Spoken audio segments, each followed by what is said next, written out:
Olá pessoal, aqui é o Marco do blog CCNA. Hoje, olhando no LinkedIn, como eu sempre faço todos os dias, acabei me deparando com um post que me deixou um pouco preocupado.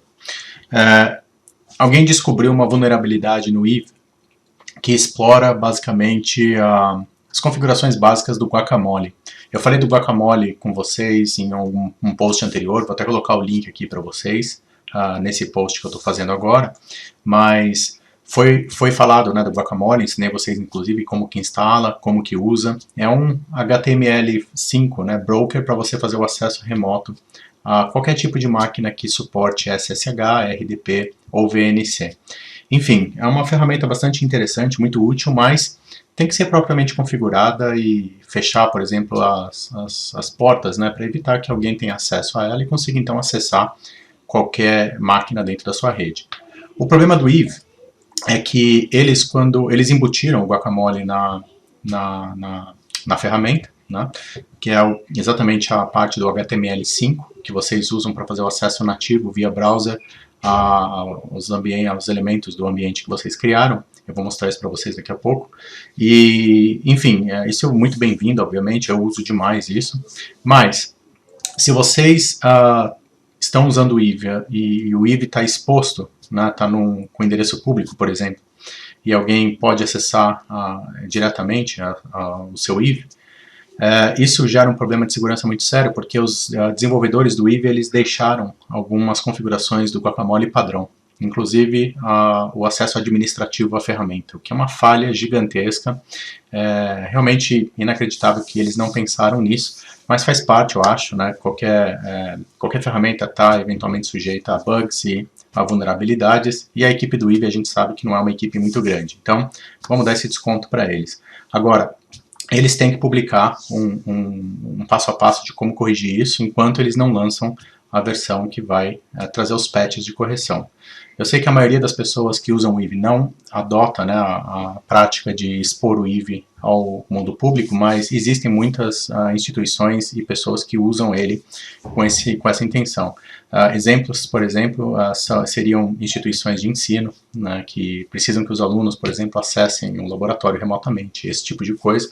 Se você não tiver uma VPN na frente do caminho, estiver exposto, isso é uma falha de segurança bastante grande. Eu vou mostrar para vocês então a falha em si, e vou mostrar o que pode ser feito com ela, e vou mostrar como corrigir. Só para dar os créditos devidos aqui, não fui eu que descobri a falha, essa falha, como eu comentei, apareceu num post do LinkedIn, eu vou colocar aqui para vocês o post, tá?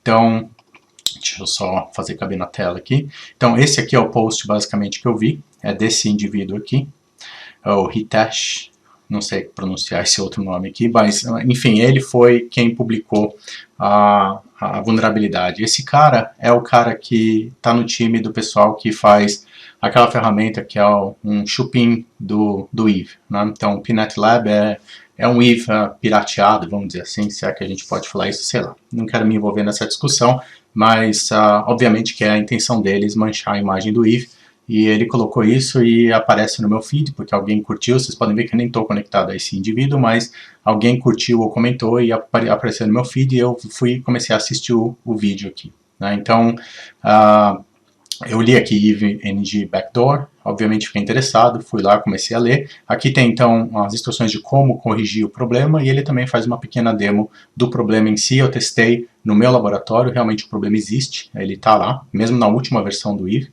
E apesar de eu usar o Community, eu acredito que esse problema também exista na versão Professional, não tenho certeza. Tá?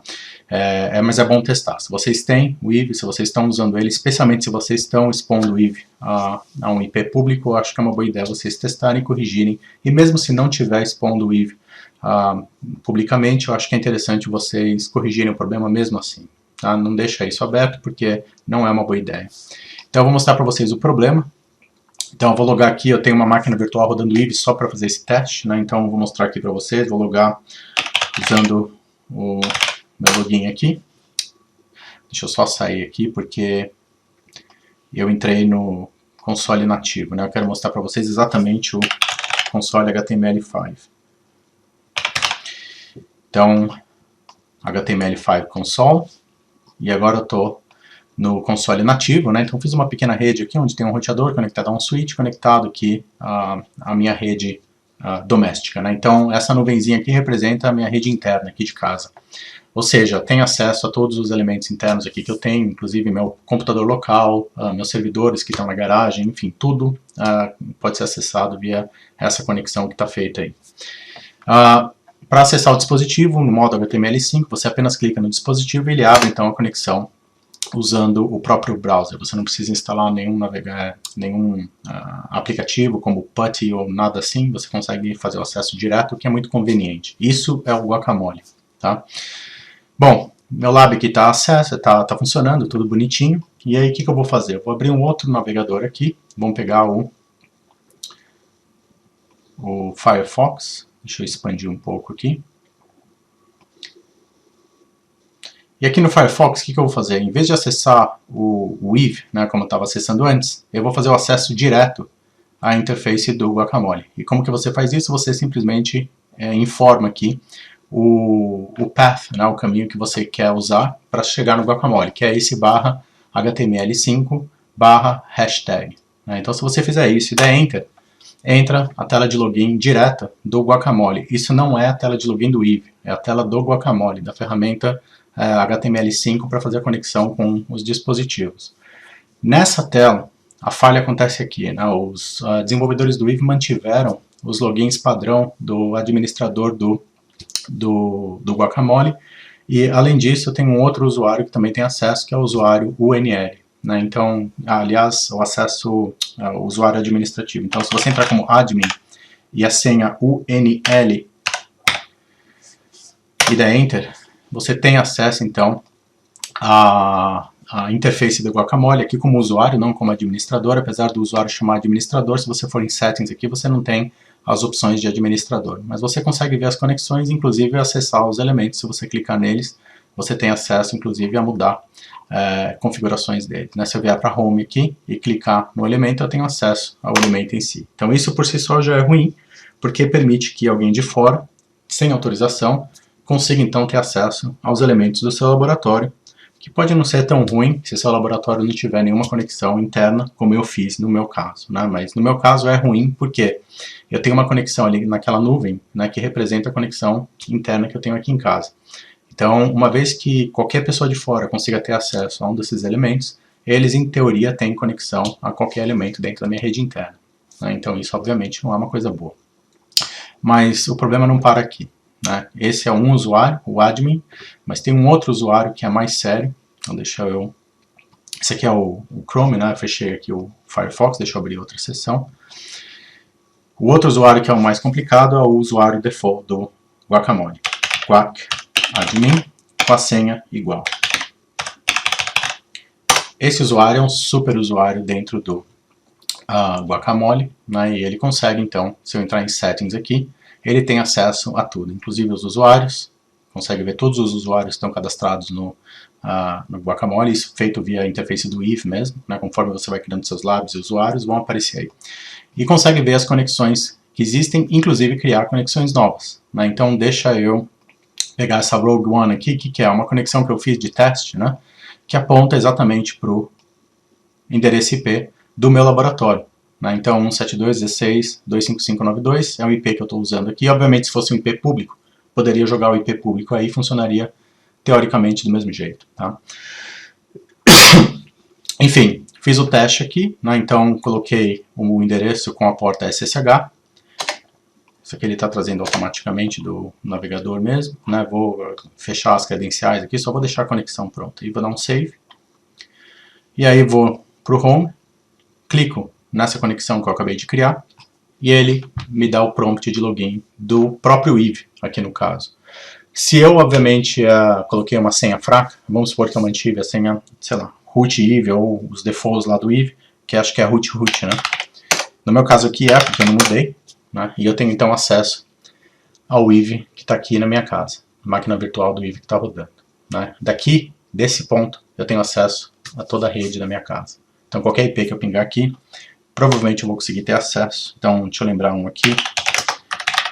Esse aqui é um outro servidor que eu tenho, 151. Tá pingando.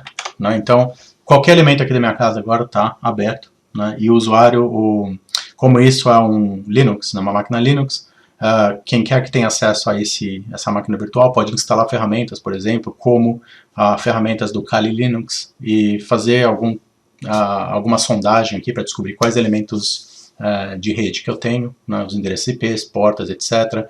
Conseguir endereços de webcam, acessar as webcams remotamente, daqui eles podem acessar qualquer coisa. Então, se eu quiser acessar essa máquina que eu entrei aqui, eu posso, né, usando as credenciais. Então, esse é um outro IV, né, que eu uso. É óbvio que tem que saber senha, essas coisas, mas enfim, uma vez que o cara está dentro da minha casa, ele faz aqui o que ele quiser. Né? Então, não é bom, obviamente não é bom, esse é o ponto. Né? Não é bom, é perigoso, é uma porta, né, um backdoor aí gigantesco que você abre aí para qualquer pessoa que tenha interesse e tenha, sei lá, meios, né, de fazer esse tipo de acesso. Enfim, corrijam o problema, eu vou mostrar para vocês então como fazer a correção. Então, esse problema, ele é facilmente corrigido. E aqui estão as instruções, né? Então, o que vocês têm que fazer? Eu vou fazer isso aqui com vocês, né? Vocês têm que fazer o acesso via SSH ao IV, que vocês querem fazer o patch, né? Então, deixa eu fazer a conexão aqui. Deixa eu só ver.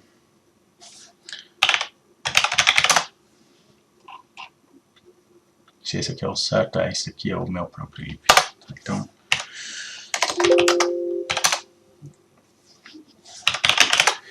Então esse aqui é o IV com problema. E é esse que eu quero fazer o patch. Né? Então o que eu vou fazer? Eu vou editar esses dois arquivos, o functions e o API authentication.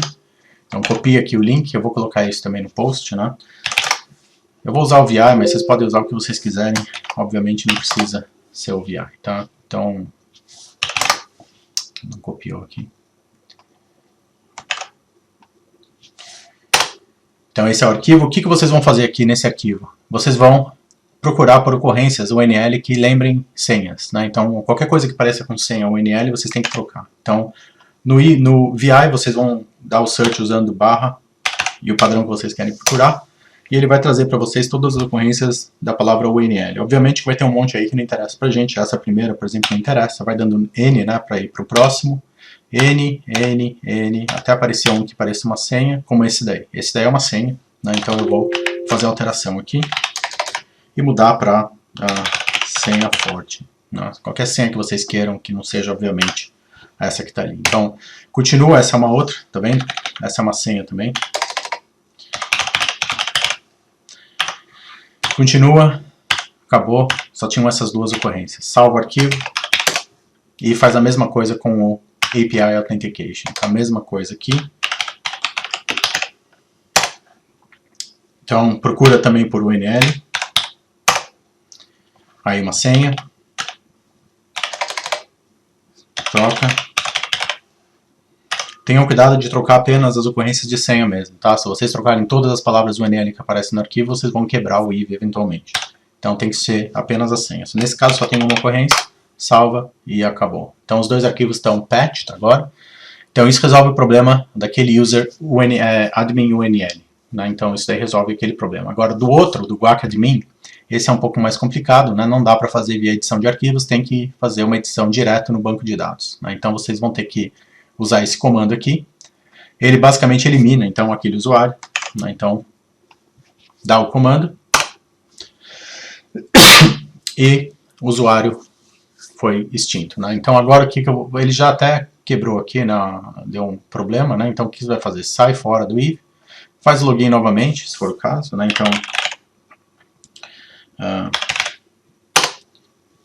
e tenta de novo, né? Até o backdoor, né? Ver se ele funciona. Então não deve funcionar dessa vez. A gente vai fazer o teste agora. Estou direto aqui no Guacamole de novo.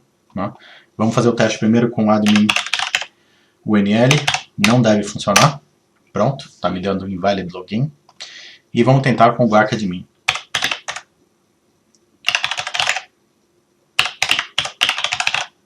E ele está dando login inválido. Essa é a correção. Tá? Então é simples de fazer. Como eu mencionei, mesmo que vocês não estejam expondo o IV de vocês para o mundo público, eu acho que é uma boa ideia fazer a correção de qualquer forma. Tá? É fácil de fazer, não custa nada, não vai quebrar o laboratório de vocês, não vai acontecer nenhum problema, contanto que vocês façam direito, obviamente. Como eu mencionei antes, se vocês saírem substituindo qualquer ocorrência do NL aqui por alguma outra palavra, principalmente nesse primeiro arquivo, vai eventualmente quebrar alguma coisa no laboratório. Então vocês têm que ler o que ele está encontrando de UNL e apenas substituir aquilo que seja senhas. Né? Então não substituam tudo, apenas senhas, ok? É isso, pessoal, que eu tinha para vocês hoje. Eu vou colocar essas instruções aqui no post, né? Vou colocar também na descrição do vídeo do YouTube. Eu sugiro que vocês façam essa correção novamente. É muito sério isso, né? E realmente não é uma boa ideia deixar isso aberto. Tá bom? Abraço, até a próxima.